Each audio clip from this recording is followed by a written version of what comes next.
Čau všem. Mám tady jen tak pro zajímavost koupený výfuk Duel z Taiwan a tady mám uloženku originál původní výrobu.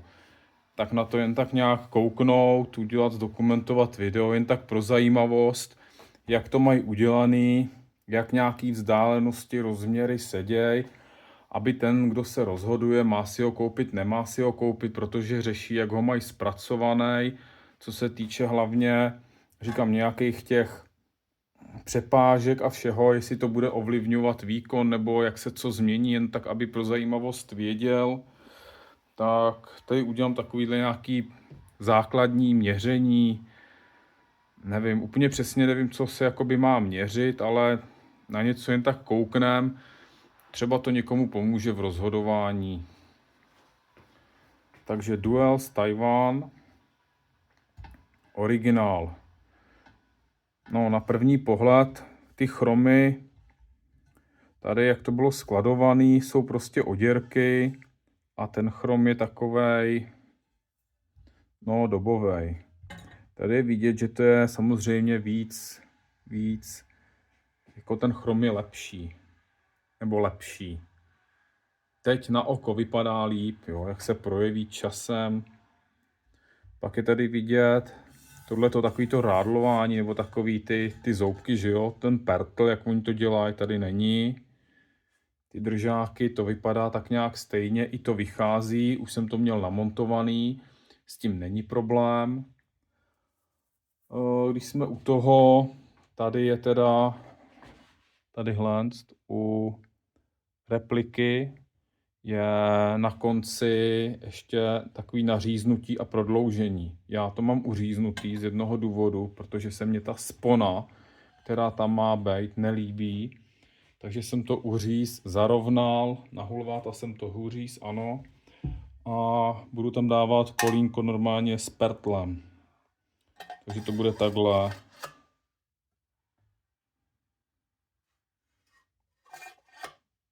Jo. Utěsnění je trošku problém, protože u toho originálu oni to mají vlastně rozšíření. Tady na to se dá, že nějaký ten provázek nebo něco a ono se to vlastně jakoby tím ten pertl to podrží a namáčkne to dovnitř. Tady musí být rozšíření, aby to tam vlezlo. Takže to je tady u toho problém. Ale v dnešní době máme jednu věc, vychytávku, která perfektně funguje. Dáme tam normálně silikon. Tenhle ten nejlepší. Ten drží i na vysoké teploty, je to vyzkoušený. I na fichtelmasci fakt to vydrží. Teploty. Takže se to zamázne a je to utěsněný, je to dokonalý. Tak, to je první věc, taková. No, ty dílky, no, tak tam můžeme udělat nějaký takovýhle měření. Jednoduchý. Tady máme necelých 76. Tady teda i s odřezáním zhruba 2 cm 75,5.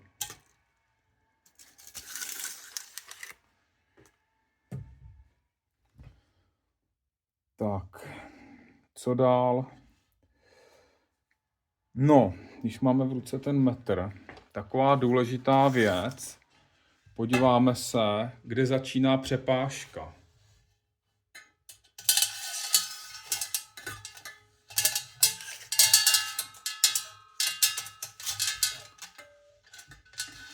Tak, tady máme 50 a přepážka je zhruba u originálu na 52 cm od začátku výfuku, jo. 52.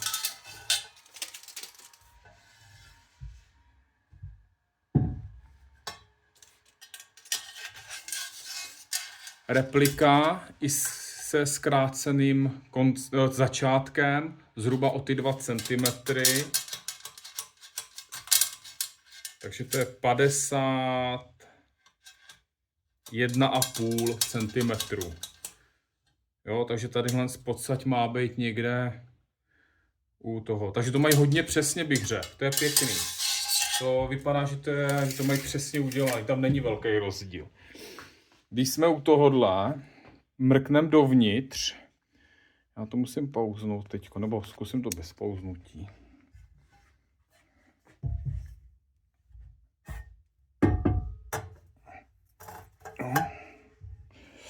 Tak. Originál.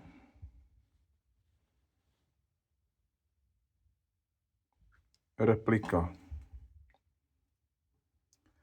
Tak důležitá vzdálenost tu máme změřenou. Počet děr sedí a ten průměr taky sedí. Já jsem to dělal, zkusím vám to předvíst, takhle 8 šroubovicej.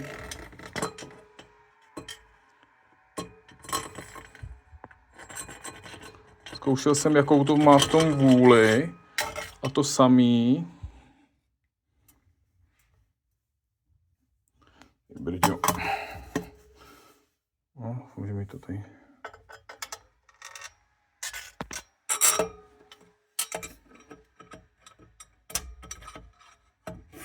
Jsem zkoušel i tady na tom a ale taky to sedí. To mají taky dobrý.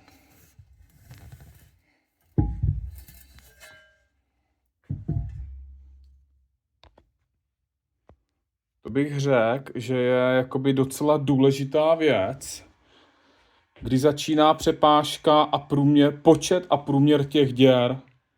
Jo. Tak. Teď máme tady ten tlumič, vlastně, nebo tu vložku toho. Tam uděláme taky jen tak nějaký, takže začneme originál. Tady oni, jak to nemají úplně, nevím, proč to není dovohnutý. Asi, aby to bylo trošku hejbací, aby si to do toho vejfuku líp sedlo. No. Ale tak orientačně, jo, jenom. 13,8 replika. 13,5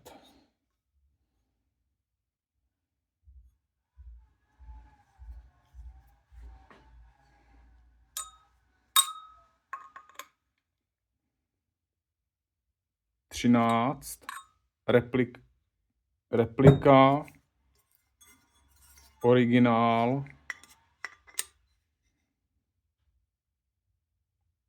no 13 zhruba, to je taky stejný.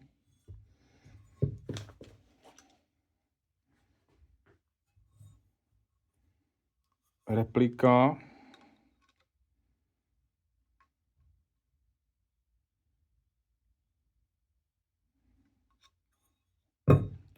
originál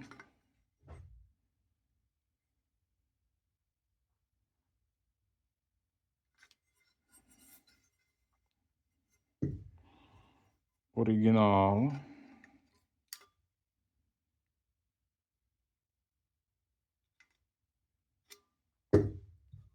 replika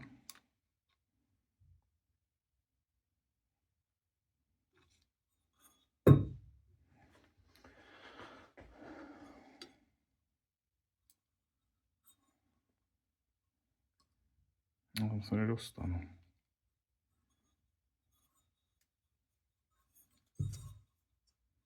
Váhově, no, to je tak podobný asi, to bych musel vyndat. Tam se nedostanu.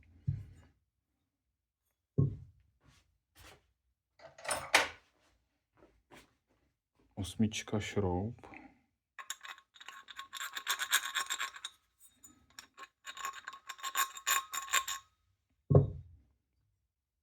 Originál.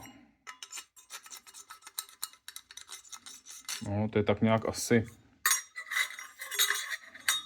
podobný.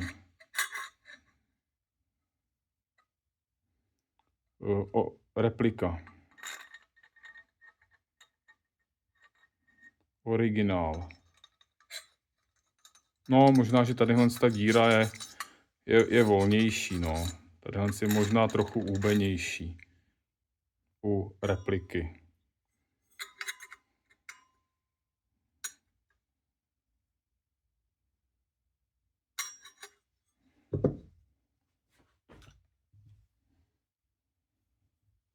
Tak.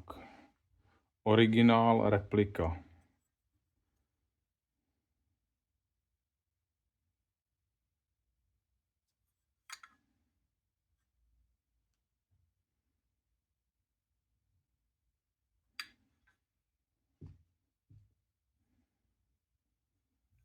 Replika.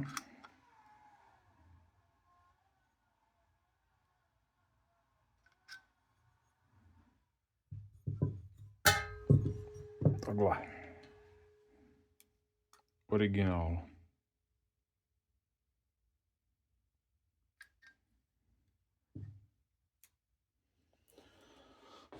Tak, nevím, co dalšího by se ještě dalo asi tak změřit. Jen tak zhruba 4 centimetry.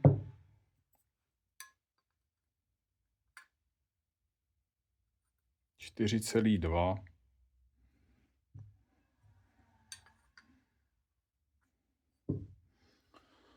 U originálu teda bylo koncovka, širokoplošná podložka, pérovka, matička.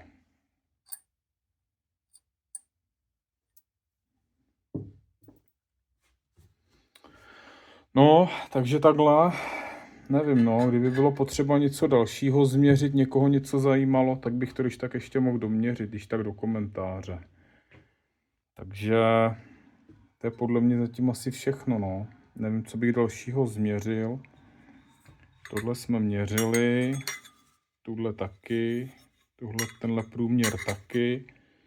Tady jsme to zkoušeli. No, měl jsem to namontovaný, tu repliku. Nevím, zvuk mě možná přišel takovej silnější, ale možná pocitově, no.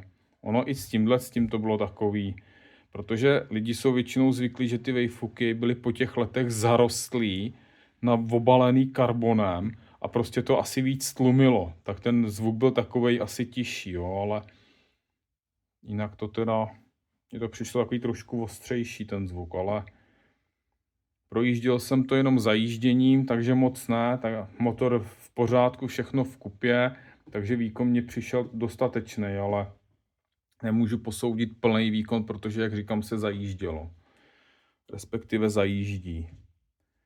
Takže takhle info, mně se to docela líbí, no. Za ty peníze, no, záleží, kde se dá sehnat, no. Do těch 3000, no. Pak tam jsou ještě kvalitnější, že jo. Slovenská výroba. Nevím, podle mě tohle asi je dostačující, když chce někdo nový wavehook. Nevím, pokud by ta cena asi stoupla, přiblížila se slovenskému, tak už to je takový asi potom na uvážení, no, ale mně osobně se to líbí, no. Za mě dobrý, super.